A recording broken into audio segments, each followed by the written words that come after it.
The most dangerous promises are the ones you make to yourself, because no one is there to stop you from breaking them. I was 20 years old when I made mine. Sitting on the roof of our tiny off-campus apartment with a paper cup of gas station coffee growing cold in my hands, I watched the sunrise spill across the skyline while my best friend laughed about a terrible date that had gone nowhere. Lucas Bennett had a way of laughing with his entire body, throwing his head back like the world had never disappointed him. I remember smiling because he was smiling, even though my chest already carried a truth I refused to acknowledge. That morning, I looked out over the city and quietly promised myself that I would never fall in love with him. It seemed like the smartest promise I had ever made. After all, Lucas was everything I wasn't. He was confident where I hesitated, fearless where I overthought, effortlessly charming where I carefully measured every word before speaking. People were drawn to him without him even trying. He could walk into a room full of strangers and somehow leave with invitations to 3 backyard barbecues and a weekend hiking trip. I preferred quiet coffee shops, bookstores, and rainy afternoons spent sketching room layouts for apartments I would probably never design. Somehow, despite being complete opposites, we fit together like 2 puzzle pieces that made no sense separately but somehow created a complete picture side by side. 8 years later, not much had changed. At 27, I worked as an interior designer for a small studio in Portland, helping ordinary families turn ordinary houses into homes that actually felt lived in. Lucas had become an architect, the kind who carried rolled-up blueprints under one arm and somehow always smelled faintly like cedarwood and fresh coffee after visiting construction sites. We never planned to end up in the same city after college, but life had quietly guided us back together, and before either of us realized it, sharing weekend breakfasts and grocery runs had become as natural as breathing. Every Saturday morning, Lucas texted exactly 3 words. Farmer's market today. He never added punctuation. He never needed to. I always answered yes. We wandered between local produce stands arguing about which apples made the best pie even though neither of us baked pies. He insisted on buying flowers every week because, according to him, apartments deserved to feel alive. Half the bouquets somehow ended up sitting in a mason jar on my kitchen counter instead of his. When I pointed that out, he simply shrugged and said my place had better sunlight. Little things like that had become our language.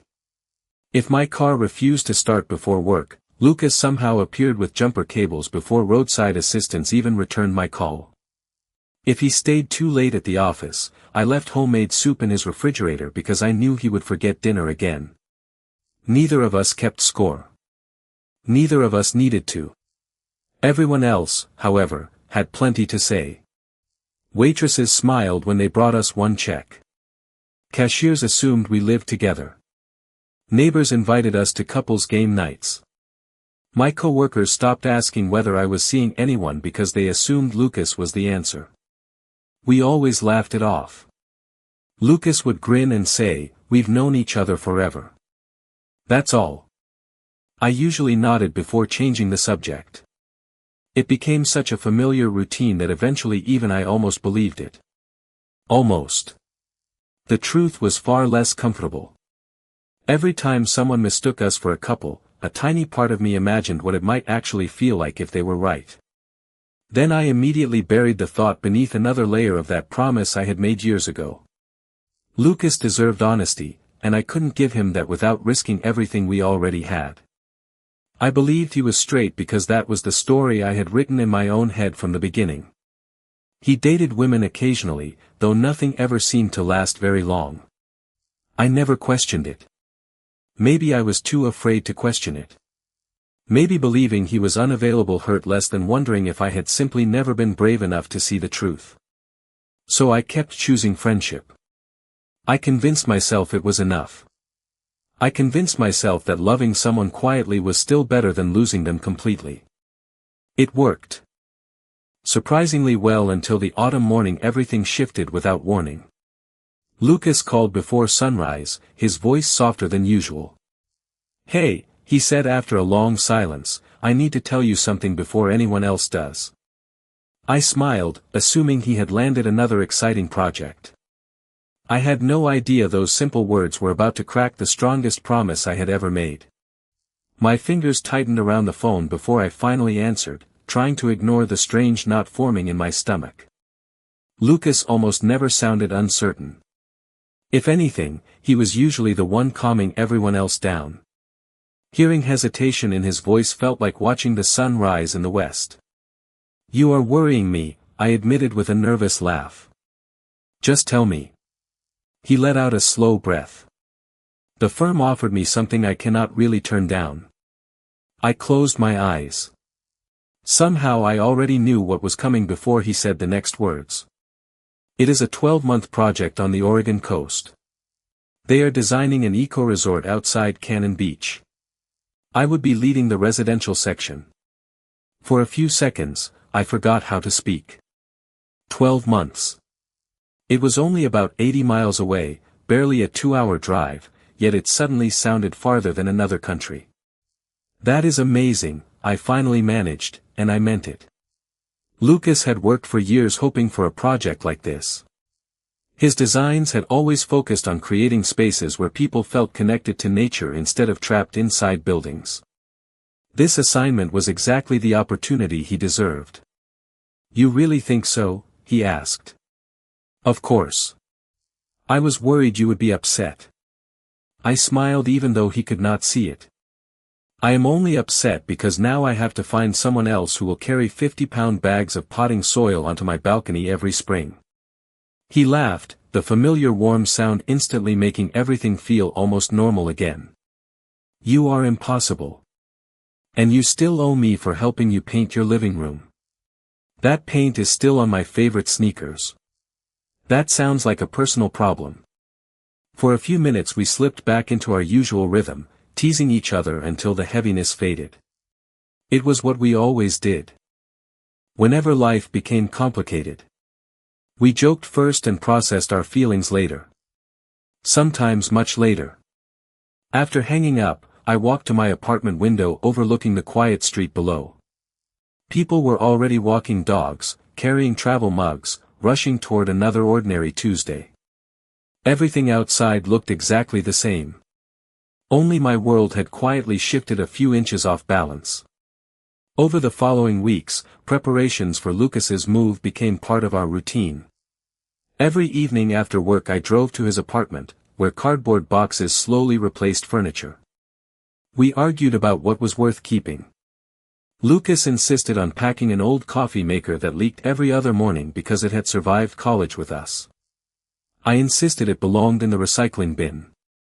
Somehow the coffee maker won. One Saturday we spent nearly 3 hours assembling bookshelves in his new rental house by the coast. The place overlooked a stretch of evergreen trees instead of the ocean, but if you stood on the back porch you could hear distant waves whenever the wind shifted. Lucas looked around the empty living room with a smile that mixed excitement and disbelief. "It does not feel real yet." I studied the sunlight pouring through the oversized windows. "Give it a week. Then you will start complaining that seagulls wake you up every morning. You are definitely visiting." "Obviously." "Promise?" I looked at him, then forced a grin. "You are only 2 hours away. You are acting like you are moving to Alaska." He held out his little finger with exaggerated seriousness. "Promise anyway." I laughed and linked my finger with his. "Fine. I promise." It should have been an ordinary moment.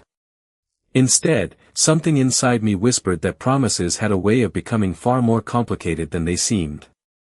The first month after he moved passed surprisingly well. We texted constantly. Pictures of half-finished blueprints. Photos of suspiciously burned grilled cheese sandwiches. Videos of the neighbor's golden retriever refusing to leave Lucas's porch. We still talked almost every night, but the conversations became shorter because he was exhausted from long days on site and I was juggling several demanding renovation projects downtown. Gradually, without either of us planning it, life filled the empty spaces. 3 missed calls turned into 1. Daily conversations became every few days. Then every weekend. Nothing was wrong. Nothing had happened. That almost made it worse. One rainy Thursday evening, I caught myself reaching for my phone to send Lucas a picture of a ridiculous lamp shaped like a duck that I had spotted at an antique store. Halfway through typing the message, I stopped. He was probably in another meeting. I put my phone back into my pocket instead. It was such a small decision that no one else would have noticed, yet it felt like the first tiny crack in something I had always assumed would never change. Autumn slowly settled over Oregon, painting the trees in shades of amber and deep crimson, and somehow the changing season made every quiet moment feel louder. Work kept me busy enough to pretend everything was normal. I spent my weekdays meeting clients, choosing fabrics, sketching custom shelving, and convincing nervous homeowners that painting an entire dining room sage green was not as risky as they imagined. My projects were doing well, and my supervisor even hinted that I might be offered a leadership role before the end of the year. A few months earlier I would have called Lucas the second I heard the news. Instead, I stared at my phone for nearly 5 minutes before deciding I could tell him during our usual Sunday call. That call never happened. He texted around 8 that evening, apologizing because a last-minute inspection had kept him on site much longer than expected. I answered with a simple, "No worries. Get some rest." It was true. I was not angry. I was just beginning to understand that two people could still care deeply about each other while quietly drifting into different rhythms. One Friday afternoon, my coworker Hannah invited me to join several people from the studio for dinner after work. Normally I would have found an excuse to stay home, but the apartment had started feeling unusually silent, so I agreed. The restaurant overlooked the Willamette River, and conversation flowed easily between stories about impossible clients and home renovation disasters. Across the table sat a pediatrician named Mason Carter, Hannah's older cousin, who had recently moved back to Portland after several years in Seattle. He had a calm smile that made people feel heard, and instead of talking endlessly about himself, he asked thoughtful questions that somehow made ordinary answers sound interesting. When I mentioned that I designed living spaces, he laughed and admitted he still had unopened moving boxes sitting in his apartment after 3 months because he had no idea where anything should go. "That sounds like an emergency," I joked. "I deal with emergencies every day," he replied with a grin. "But decorative throw pillows completely defeat me." I surprised myself by laughing harder than I had in weeks. Before leaving, he asked whether I would be willing to recommend a few furniture stores sometime. There was no pressure in his voice, no awkward expectation. Just a friendly invitation. "Sure," I said. "I can probably save you from buying something you will regret. Then I definitely owe you coffee." I smiled politely, promising to send him a list over the weekend.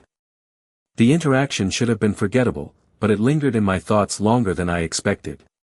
Maybe because it reminded me that life continued introducing new people whether we felt ready or not. The next afternoon, my phone rang just as I was watering the flowers Lucas had insisted I keep on my balcony. His name appeared on the screen. "Guess what?" he said before I could even say hello. "You finally threw away that terrible coffee maker?" I asked. "Absolutely not. It is still leaking with dignity." I laughed. "Then what?" "The project reached another milestone today. The client approved the final residential plans." Genuine excitement filled his voice, and hearing it instantly made me proud.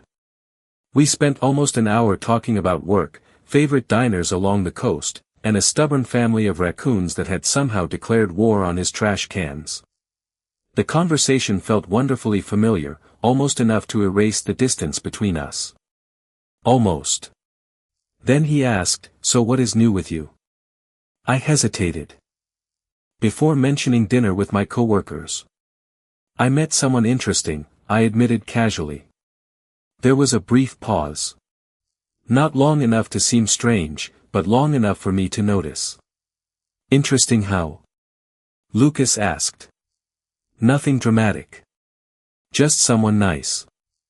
"Nice is good." His voice remained cheerful, yet something subtle had shifted beneath the surface.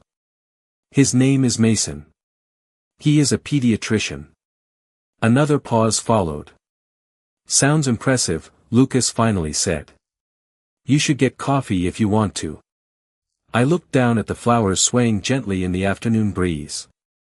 Maybe. We changed the subject after that, but the easy rhythm never fully returned. Later that night, I replayed the conversation in my head while making dinner. I told myself I was imagining things. Lucas had encouraged me. He had sounded supportive. That was exactly what best friends did. Still, I could not forget the tiny silence before his answers, or the strange feeling that for the first time in 8 years, we were both carefully choosing words we had never needed to measure before. The following weekend, Mason kept his promise and invited me to a small neighborhood coffee shop before we wandered through a local furniture warehouse that seemed to stretch for acres. He was exactly the same person outside the restaurant as he had been during dinner, thoughtful, patient, and surprisingly funny in a quiet way. He spent 15 minutes debating the personality of different floor lamps as though they were co-workers in a hospital break room. By the time we stopped for lunch, I realized I had laughed more than I expected. There was no dramatic spark, no movie moment where everything suddenly made sense. There was only comfort, and after months of feeling like part of my life had been placed on pause, comfort felt like a gift. As autumn slipped toward winter, Mason and I exchanged messages every few days. Sometimes he asked whether a rug matched a bookshelf. Sometimes I asked whether I should worry about a persistent cough before an important client presentation. Our conversations were easy, unforced, and refreshingly ordinary. Hannah noticed before I did. One afternoon she leaned against my office door with a knowing smile. You look lighter lately. I glanced up from a floor plan. Maybe I am finally sleeping enough. Or maybe someone is giving you a reason to smile. I rolled my eyes, but I could not completely hide my grin. Across the state, Lucas seemed busier than ever. His calls became less frequent, though whenever we did talk, it felt like no time had passed. He described storms rolling in from the Pacific, construction crews racing against the rain, and the tiny diner where everyone somehow remembered his breakfast order after only 2 visits. I told him about new clients, impossible color palettes, and Mason's latest decorating disaster after he accidentally bought a dining table that was too large to fit through his apartment door. Lucas laughed loudly at that story. Please tell me there are pictures. There are. Send every single one. I did, and for a moment everything felt wonderfully familiar again. A few days before Thanksgiving, Lucas called unexpectedly. I have to be in Portland for a supplier meeting on Friday, he said. Think your famous refrigerator has enough leftovers for one starving architect? You are assuming I cooked. You always cook. That is a fair point. Can I stay over one night instead of driving back in the dark? I answered almost instantly. You never have to ask. It was true. Over the years we had shared hotel rooms during road trips, crashed on each other's couches after late movie nights, and even fallen asleep in the same room during college finals when neither of us wanted to study alone. There had never been anything complicated about it.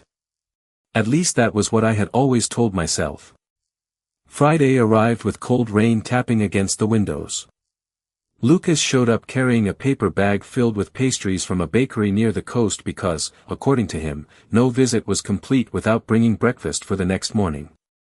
We spent the evening cooking homemade chili, watching an old comedy neither of us had seen in years, and laughing at jokes we somehow found funnier now than when we were 20. Around midnight, after talking about everything from childhood memories to ridiculous home renovation television shows, we realized it had become far too late for him to drive anywhere. My apartment only had 1 bedroom. It had never been an issue before. You take the bed, I offered automatically. Lucas shook his head. Not happening. Then you take the couch. Absolutely not. We stared at each other for a second before laughing at how predictable the conversation had become. Finally he sighed dramatically. The bed is a queen size. We survived far worse during college. That is unfortunately true. We climbed under separate blankets, leaving an almost comical amount of space between us. The room was quiet except for steady rain outside the window. For several minutes neither of us spoke. Then Lucas broke the silence. I missed this. Watching rain? I asked. No.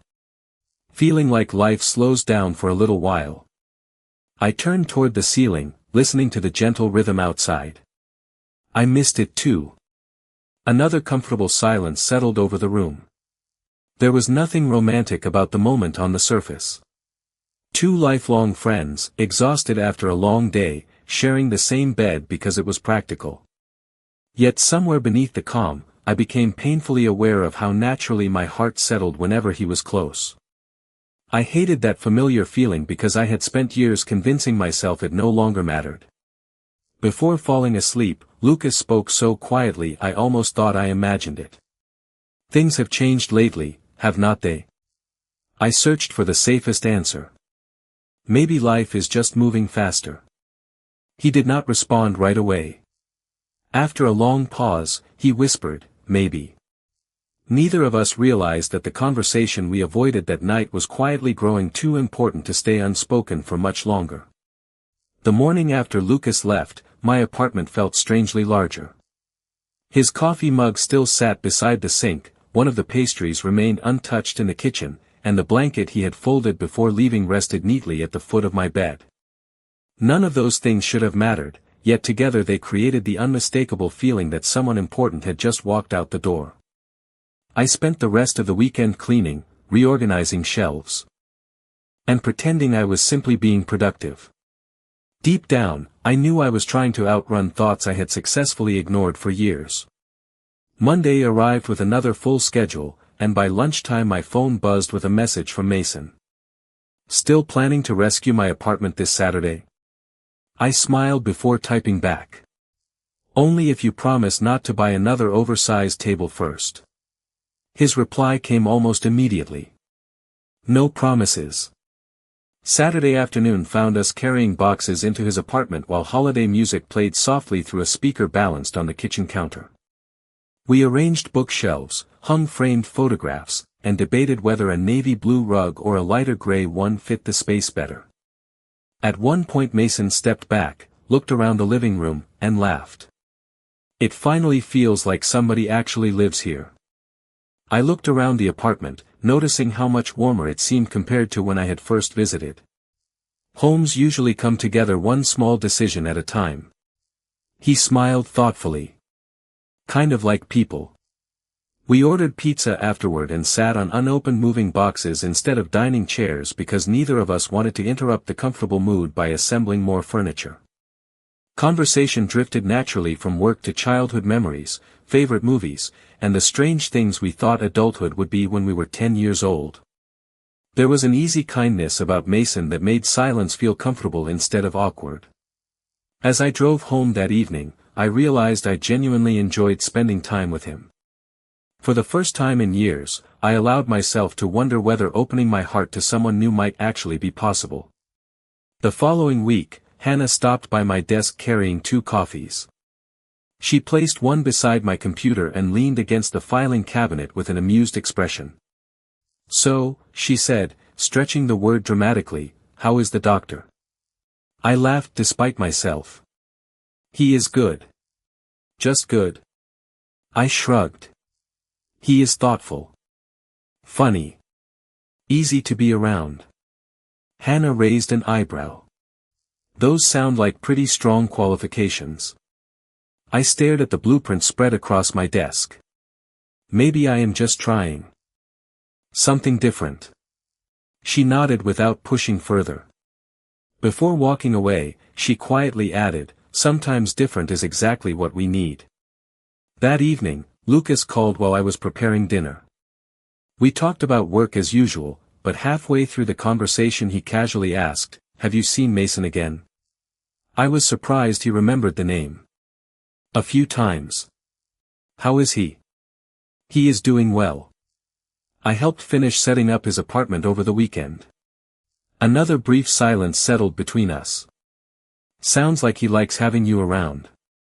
I stirred the soup on the stove, unsure why my heartbeat suddenly felt louder. Maybe. Lucas chuckled softly, but something about the sound seemed forced. Good. You deserve people who appreciate you. The words were kind, yet they left an unexpected heaviness behind. After we hung up, I replayed the conversation in my mind while washing dishes. Lucas had always encouraged me to meet new people. He had always wanted me to be happy. Nothing about his reaction suggested anything different. Still, I could not ignore how carefully he had chosen every sentence.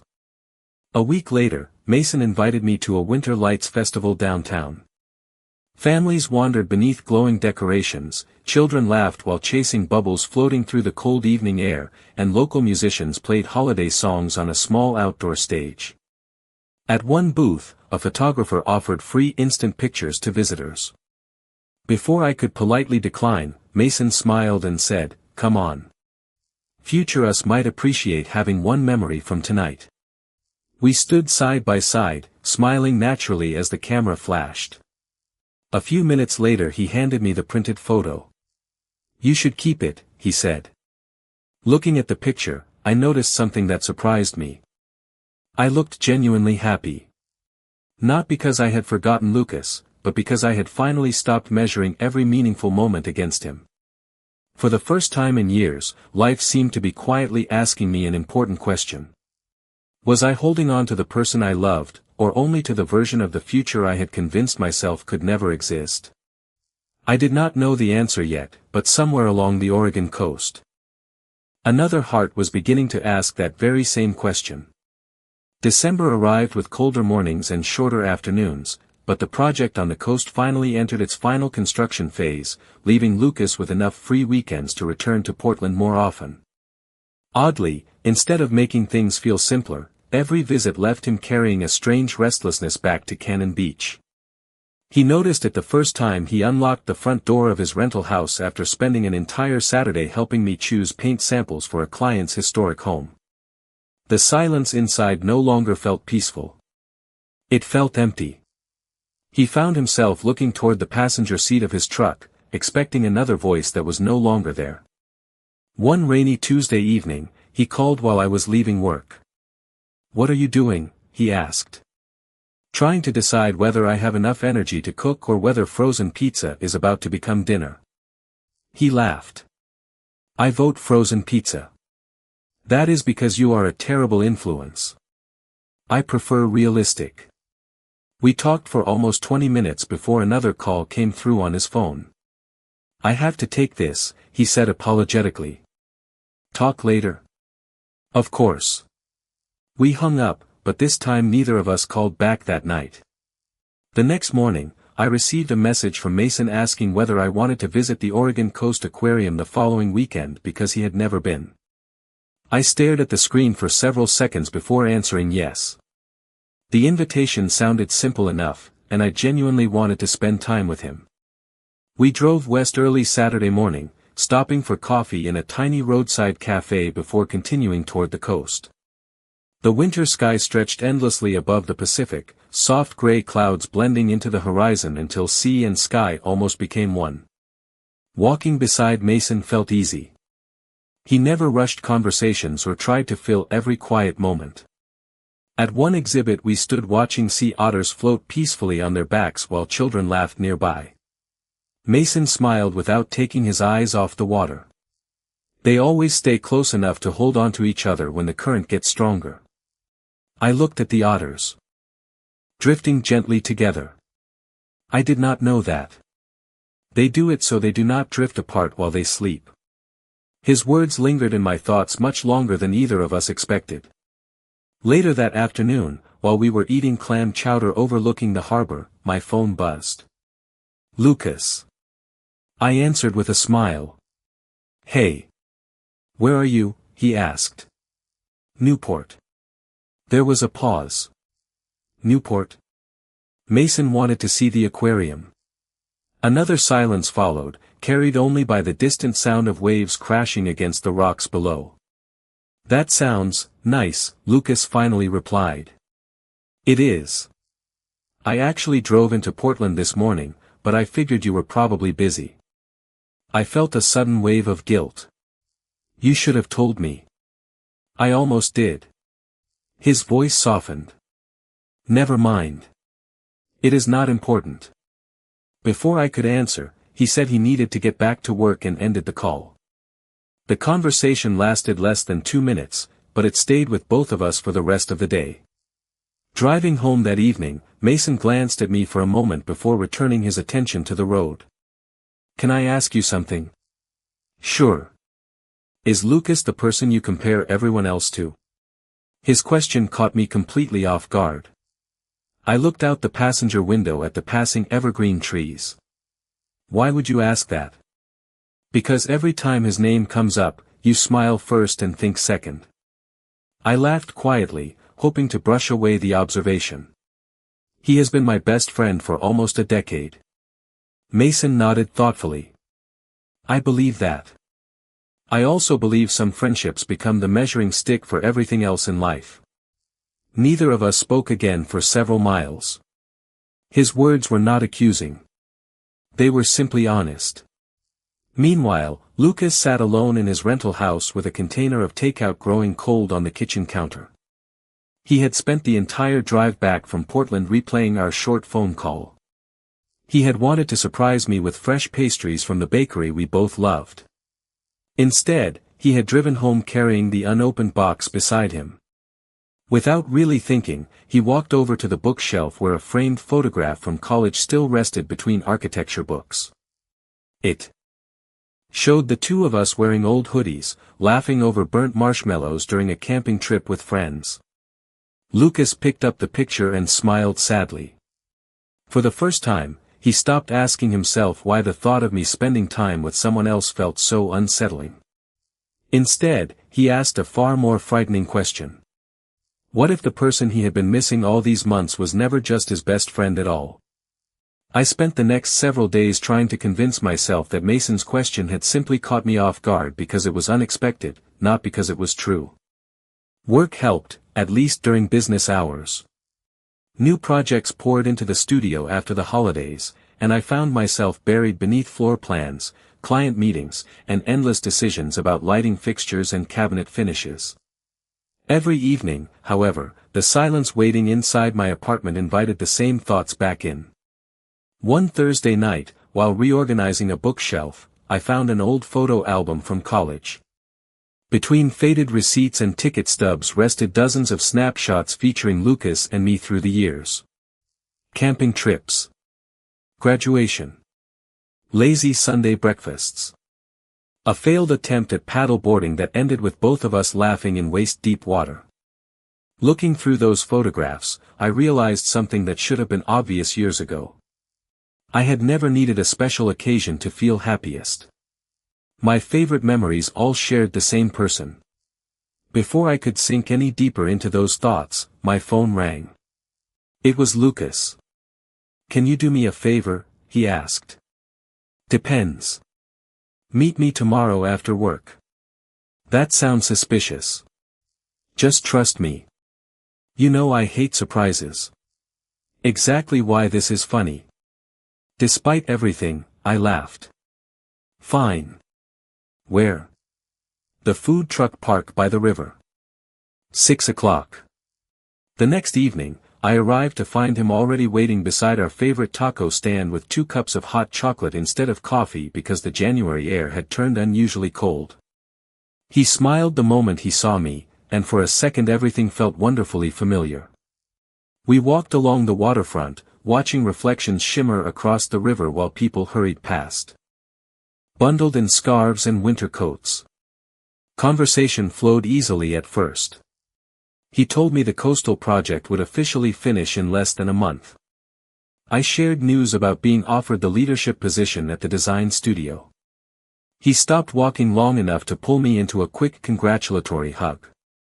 I knew you would get it, he said proudly. You always believed in me more than I believed in myself, I answered. That is because somebody had to. We both laughed, but the warmth faded as the conversation slowed.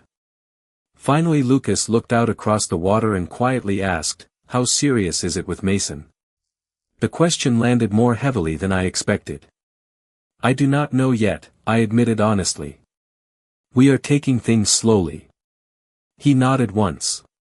That is probably smart. I waited, sensing there was something else he wanted to say. Instead, he shoved his hands into his jacket pockets and stared at the river. You have been different lately, I finally said. He smiled without looking at me. So have you. Maybe. Do you ever miss, before? I frowned slightly. Before what? Before everything got complicated. I looked at him with genuine confusion. I did not realize it had. For the first time since I had known him, Lucas seemed unable to find the right words. Forget it, he muttered. Something inside me finally snapped. Not with anger, but with exhaustion. No, I said quietly. We keep doing this. He turned toward me. Doing what? Pretending we are saying what we actually mean. The winter wind carried the scent of rain as we stood facing each other beneath the glowing streetlights. I took a slow breath that felt years overdue. 8 years ago I made myself a promise. Lucas blinked. What kind of promise? My voice barely rose above a whisper. That I would never fall in love with you. His expression froze. I laughed once, though there was no humor in it. The problem is that I had already broken it before I even made it. Neither of us moved. The sounds of passing traffic seemed impossibly distant. I spent years convincing myself you were straight, I continued. I told myself the only way to keep you in my life was to never tell you how I felt. So. I buried it. Every birthday. Every road trip. Every holiday. Every time people thought we were together. I smiled, changed the subject, and pretended I was fine because losing you was the one thing I could not survive. Lucas looked down at the cup in his hands before quietly setting it on a nearby bench. When he finally spoke, his voice was unsteady. Adrian. I need you to know something. I waited, afraid to breathe. I never lied to you, he said softly. But I never really understood myself either. I kept telling everyone, including myself, that someday I would meet the right woman because that seemed like the life I was supposed to want. Then you started spending time with Mason, and nothing made sense anymore. I was not jealous because I was losing my best friend. I was jealous because every time you smiled at him, I realized I wanted to be the reason you smiled. Tears blurred my vision before I even noticed them. Lucas stepped one pace closer, stopping carefully, giving me every chance to walk away if I wanted. I do not know what label fits me, he admitted with a small, nervous smile. I only know that whenever I picture the future, you have always been there. I was just too slow to understand why. Neither of us reached for the perfect words after that. They simply did not exist. We stood there beneath the soft glow of the riverside lights while the world carried on around us, as if nothing extraordinary had happened. Cars rolled across the bridge, cyclists passed by ringing cheerful bells, and somewhere in the distance a street musician played a familiar melody on an old guitar.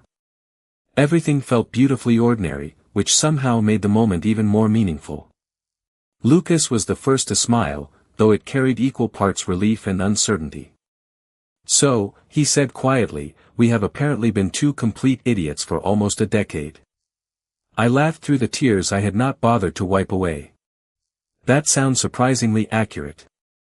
He rubbed the back of his neck with the embarrassed expression I had only seen a handful of times in all the years I had known him. I wish I had figured this out sooner. I shook my head. Maybe neither of us was ready sooner. That answer seemed to lift something heavy from both of us. For so long we had treated time like an enemy, believing every missed opportunity represented failure. Now it felt different. Maybe people discovered themselves when they were finally prepared to understand what had been in front of them all along. We walked the rest of the riverfront without trying to define what we were. Instead, we talked about practical things that suddenly felt surprisingly important. Lucas admitted his coastal project would officially end in 3 weeks. I told him about the leadership position I had accepted at the studio. We joked about how terrible both of us were at remembering to water houseplants and whether his ancient coffee maker deserved retirement after years of loyal service. Somewhere between those ordinary conversations, an unspoken agreement quietly formed. Neither of us wanted to rush toward a finish line that had never existed. We had already spent years building trust. There was no reason to skip the part where we learned how to be honest. The next morning I called Mason and asked whether we could meet before he started work. He welcomed me into a quiet cafe near the children's hospital, immediately noticing the nervous expression I could not quite hide. Before I had finished explaining, he gave me a gentle smile that somehow carried disappointment and understanding at the same time. I wondered, he admitted softly. Not because you did anything wrong. Just because every story you told somehow circled back to Lucas. I lowered my eyes. I never wanted to hurt you. You did not. He stirred his coffee thoughtfully. You were trying to figure yourself out, and that takes courage. I would rather hear an honest answer now than spend years living inside the wrong one. His kindness made the conversation both easier and harder. We talked for another half hour, laughing about furniture disasters and his hopeless inability to choose throw pillows without professional supervision.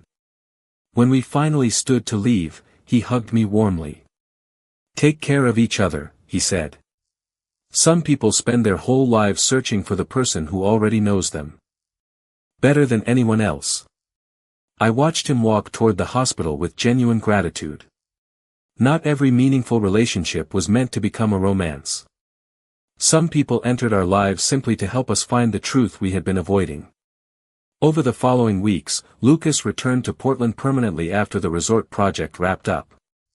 Instead of making dramatic announcements or changing everything overnight, we eased naturally into a different rhythm. Saturday morning still belonged to the farmer's market.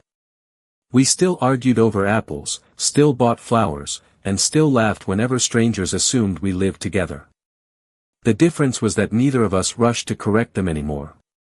One rainy Sunday, we spent the afternoon repainting the spare room in my apartment because I wanted to turn it into a small design studio for freelance projects. By evening we were both covered with tiny specks of pale green paint despite our best efforts to stay clean. Lucas looked at the streak across my cheek and started laughing so hard he nearly dropped his paint roller. What? I asked. He reached over with a clean cloth and gently wiped the paint away. Nothing, he said with a smile that felt warmer than the room around us.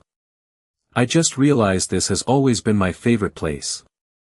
I looked around at the unfinished walls, open paint cans, and scattered tools. This mess. He nodded. Not the apartment. His eyes met mine with quiet certainty. Wherever you are. I smiled without looking away this time. There was no grand declaration waiting at the end of the sentence, no dramatic music, no perfect cinematic ending. There was simply the comforting realization that love had not suddenly appeared in our lives.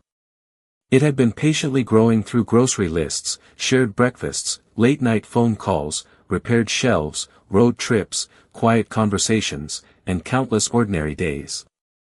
The only thing that had truly changed was that we had finally stopped pretending not to see it. 1 year later, Saturday mornings still began the same way they always had, except now neither of us pretended those mornings were ordinary. The farmer's market was already buzzing before 8 o'clock. Fresh flowers filled wooden buckets outside the first stand, children chased one another between rows of local produce, and someone played soft jazz on a saxophone near the bakery where Lucas still insisted on buying pastries before anything else. Blueberries or cinnamon? He asked, holding up 2 boxes. You already know the answer, I replied. He grinned. I just like hearing you say cinnamon. Some things never changed, and somehow that made every change we had experienced feel even more meaningful. A few blocks away, a modest sign hung above the entrance of our new office. Second Home Design Studio. The name had been Lucas's idea. At first I thought he chose it because we specialized in helping families renovate vacation homes and quiet retreats along the Oregon coast. Months later he admitted the truth while we were assembling furniture on our first day inside the empty office. "Home has never really been a building for me," he had said. "It has always been a person." That sentence still lived quietly in my heart every time I unlocked the front door each morning. Running a business together came with its own collection of challenges. We disagreed over budgets, laughed about impossible deadlines, and occasionally debated paint colors with the seriousness of people negotiating international peace treaties. Yet every disagreement ended the same way. We listened. We apologized when necessary. We remembered that protecting each other mattered more than winning an argument.